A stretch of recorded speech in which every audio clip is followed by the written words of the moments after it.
ডেমরা মিরপাড়া এলাকার moon CNG and filling station মজুদ ফুরিয়ে যাওয়ায় প্রতিষ্ঠানটি লম্বা সময় ধরে বন্ধ রেখেছে সরবরাহ, অথচ পাশে খোলা দোকানে মিলছে গুরুত্বপূর্ণ জ্বালানি তেল, ডিজেল, যা ক্রয় বিক্রয় বা মজুদে কোনো ধরনের লাইসেন্স নেই প্রতিষ্ঠানটির।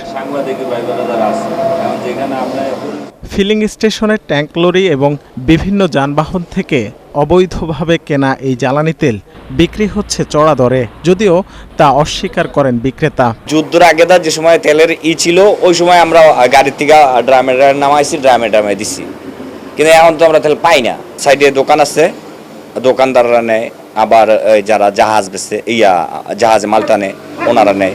যাইতে বেশি নামাইতে পারলে যাইতে দিয়ে দেবে, বা দেখা গেছে কোনো আন্টিও যদি বেশি লিয়ে যেতে পারে, যেমন আমটা লিয়ে যেতে পারে দিয়ে দেবে।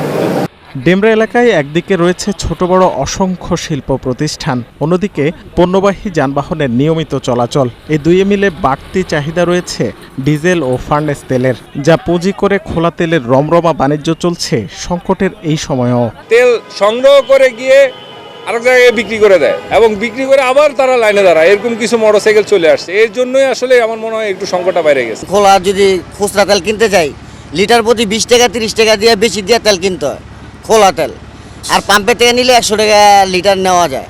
এখন কোনো পাম্পে তেল পাইতেছি না ভাই। হাজি সাহেবে বলতে পারবো না কি ব্যবসা। তেল বিক্রি করে যার দোকান থাকে নারায়ণগঞ্জ। অন্যদিকে দিন যত যাচ্ছে ততই ফিলিং স্টেশনে বাড়ছে ভোগান্তি, বিশৃঙ্খলা। পেট্রোল, অকটেন ও ডিজেলের জন্য যানবাহন চালকদের অপেক্ষা করতে হচ্ছে ঘন্টার পর ঘন্টা, ঘুরতে হচ্ছে এক পাম্প থেকে অন্য পাম্পে। আমি আজকে ভোর 5:30 হাতিপুর বাজার থেকে সিরিয়াল দিচ্ছি, এখনো পর্যন্ত তেল পাইনি, পাম্পে ঢুকেছি, কেবল পাম্পের গেটে আসলাম। ফুল ট্যাঙ্ক নিলে 50 টাকা ঘুষ দিলে ওনারা ফুল ট্যাঙ্ক করে দিচ্ছে, এছাড়া সব গাড়িতে 600 টাকা করে পেট্রোল দিচ্ছে। 9 দিন আগে একবার নিছিলাম, আর কালকে আসছি নিতে পারিনি, এই পর্যন্ত আসছি বন্ধ হয়ে গেছে। আজকে আবার আসছি 6টা থেকে। তারা এসি ঘরে বসে থেকে বলতেছে তেলের সংকট নাই, তারা কি পাম্পে ঘুরে দেখে না পাম্পের যে সিরিয়াল? আমি মনে করেন যে ইসের থেকে বাটা সিগন্যাল থেকে সিরিয়াল দিয়ে এই পর্যন্ত আসছি। এদিকে মঙ্গলবার জেট ফুয়েলের দাম লিটারে 25 টাকা বাড়ায় আরও চাপে পড়েছে অভ্যন্তরীণ বিমান চলাচল ব্যবস্থা। রাকিব হোসেন, 71, ঢাকা।